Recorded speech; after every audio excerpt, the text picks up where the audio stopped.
Hello and welcome to Gulbarga plus. Kalaburagi महानगर पालिका commissioner Avinash Shinde जी ने आने वाले बजट को देखते हुए एक पब्लिक मीटिंग रखी गई थी गुलबर्गा के टाउन हॉल में सुबह 11 बजे।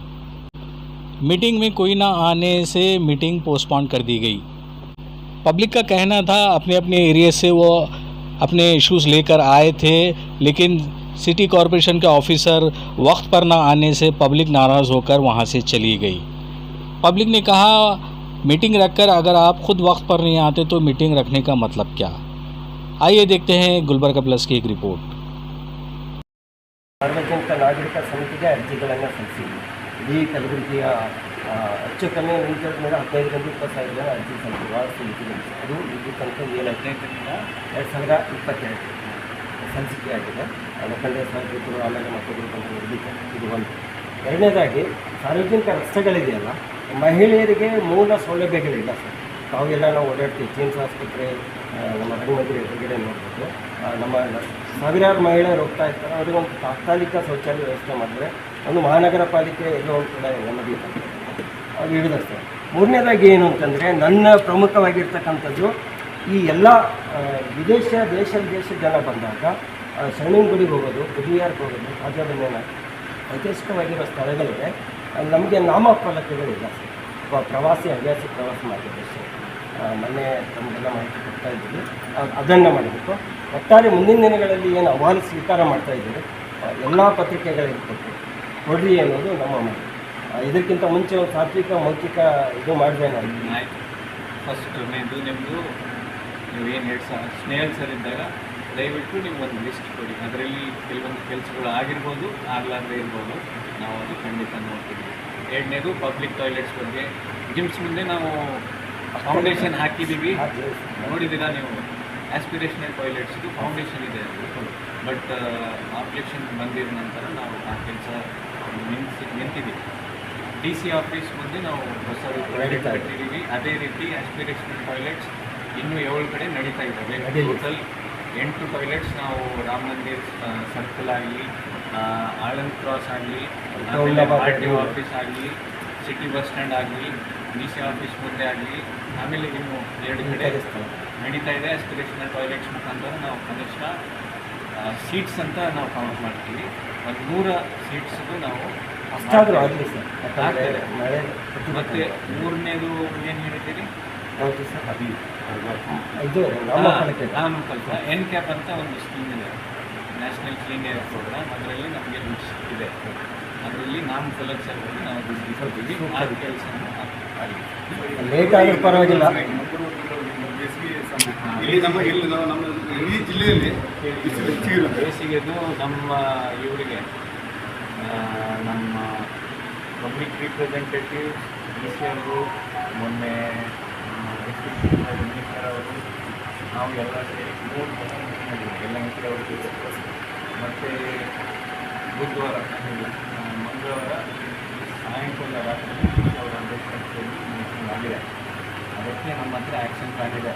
ಅದರಲ್ಲಿ ಟ್ಯಾಂಕರ್ಸ್ ಆಗಲಿ, ಆಮೇಲೆ ನಾಟ್ ಫಂಕ್ಷನಿಂಗ್ ಬೋರ್ವೆಲ್ಸ್ ಆಗಲಿ ಫ್ಲಶಿಂಗ್ ಮಾಡಬೇಕು, ಮೋಟರ್ ಕೂರಿಸ್ಬೇಕು, ವೈರಿಂಗ್ ಮಾಡಬೇಕು. ಅದು ಪ್ರತಿಯೊಂದು ಬೋರ್ವೆಲ್ಗೂ ನಾವು ಡೇಟಾ ರೆಡಿ ಮಾಡಿದ್ದೀವಿ.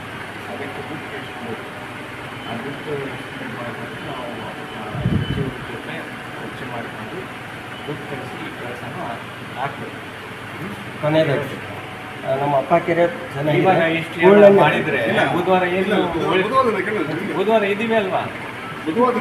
ಬುಧವಾರ ಇದ್ದೀವಿ ಅಂದರೆ ಪೂರ್ವಭಾವಿ ಸಭೆ ಥರ ಆಗಲಿ ಅಥವಾ ಪಬ್ಲಿಕ್ ಕಡೆಯಿಂದ ಬಜೆಟ್ ಪ್ರಿಪರೇಷನ್ ಸಲುವಾಗಿ ನಾವು ಏನು ಇನ್ಪುಟ್ಸ್ ತಗೊಳ್ತೀವಿ ಅದರದ್ದು ಮೀಟಿಂಗ್ ಜಾಸ್ತಿ ಜನ ಬಂದಿಲ್ಲ.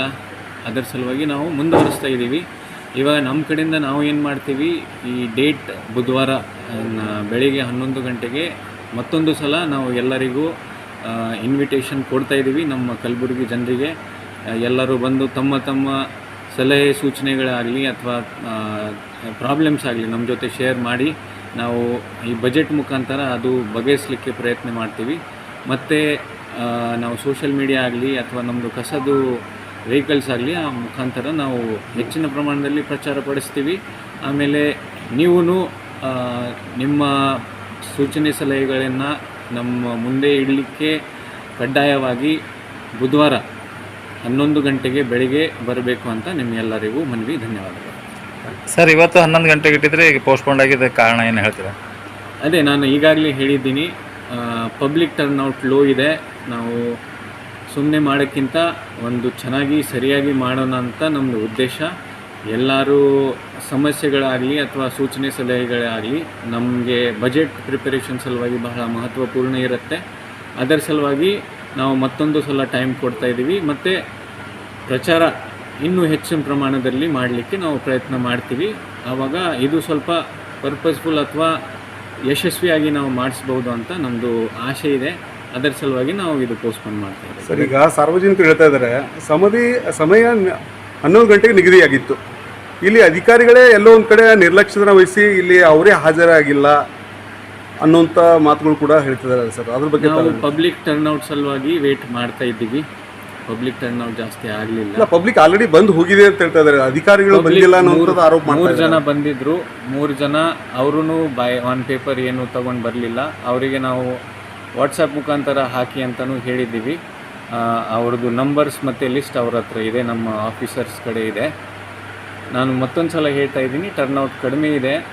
ನಾವು ಇನ್ನೂ ಹೆಚ್ಚಿನ ಪ್ರಮಾಣದಲ್ಲಿ ಪ್ರಚಾರ ಪಡಿಸ್ತೀವಿ ಮತ್ತು ಪಬ್ಲಿಕ್ಗೆ ನಾವು ಕರೆ ಮಾಡ್ತೀವಿ ಮತ್ತು ಇದನ್ನು ಯಶಸ್ವಿಯಾಗಿ ಮಾಡಲಿಕ್ಕೆ ನಾವು ಪ್ರಯತ್ನ ಮಾಡ್ತೀವಿ. ಸರ್, ಈಗ ಸಾರ್ವಜನಿಕರಿಗೆ ಅವರು ತಮ್ಮ ಸಜೆಷನ್ಗಳಾಗಿರ್ಬೋದು ಅಥವಾ ದೂರುಗಳಾಗಿರ್ಬೋದು, ಅದು ಏನು ಟೈಪಿಂಗ್ ಮಾಡ್ಕೊಂಡು ಬರೋ ಮುಖಾಂತರ ಊರಲ್ಲಿ ಯಾಕೆ ಹೇಳಬೇಕು, ಅದು ಕೂಡ ಸ್ವಲ್ಪ ಸಂದೇಶ ಇಲ್ಲ. ಆನ್ ಪೇಪರ್ ಕೊಟ್ಟರೆ ನಮಗೆ ಒಂದು ಡಾಕ್ಯುಮೆಂಟೇಷನ್ ಇರುತ್ತೆ. ಆನ್ ಪೇಪರ್ ಕೊಡಲಿಲ್ಲ ಆದ್ರೂ ನಾವು ನಮ್ಮ ರಿಜಿಸ್ಟರಲ್ಲಿ ಎಲ್ಲ ನಮೂದು ಮಾಡ್ತೀವಿ. ಎಕ್ಸಾಕ್ಟಾಗಿ ಪೇಪರ್ ಮೇಲೆ ಕೊಟ್ಟರೆ ಎಕ್ಸಾಕ್ಟ್ ಪ್ರಾಬ್ಲಮ್ ಏನಿದೆ ಅಂತ ಗೊತ್ತಾಗ್ತದೆ. ಬಾಯಿ ಮಾತು ಹೇಳಿದರೆ ನಾವು ಪೇಪರಲ್ಲಿ ಯಾವ ರೀತಿ ಬರಿತೀವಿ ಅದು ವ್ಯತ್ಯಾಸ ಆಗಬಾರ್ದು. ಅವ್ರದ್ದು ಏನು ಎಕ್ಸಾಕ್ಟ್ ಅವರಿಗೆ ಏನು ಬೇಕಾಗಿದೆ ಅದು ಅವರು ಪೇಪರ್ ಮೇಲೆ ಬರೆದು ಕೊಟ್ಟರೆ ಅನುಕೂಲ ಆಗ್ತದೆ. ಇಲ್ಲಾದ್ರೂ ನಾವು ನಮ್ಮ ರಿಜಿಸ್ಟರಲ್ಲಿ ಬರೀತೀವಿ.